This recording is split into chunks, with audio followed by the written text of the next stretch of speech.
বসন্তের এই সময় সবথেকে উপকারী একটি খাবারই হলো সজনে ফুল, সজনে ডাঁটা। এই সময় প্রচুর কিন্তু সজনে ফুল পাওয়া যায়। আর কালকে আমার মা বাড়িতে বেশ খানিকটা সজনে ফুল আর কচি, কচি সজনে ডাঁটা দিয়ে গেছে। তো সেটাই আজকে দুপুরে বানাচ্ছি। একটুখানি কালো জিরে আর শুকনো লঙ্কা ফোড়ন দিয়ে আগে একটু পেঁয়াজ কুচি দিয়ে নিয়েছি। তারপর সজনে ফুল আর ডাঁটাটা নুন মাখিয়ে রেখেছিলাম সেটা দিয়ে দিলাম। এবার খুব ভালো করে ঢাকা চাপা দিয়ে ভেজে নিলেই তৈরি হয়ে যাবে।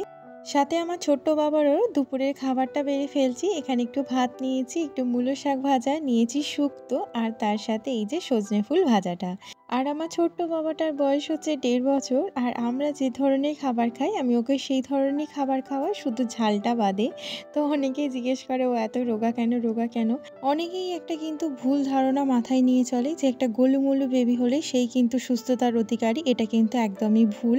আর এই ধরনের কোয়েশ্চেন করে যে মাকে কতটা বিরক্তিতে ফেলে সেটা কিন্তু কেউ বুঝতে চায় না।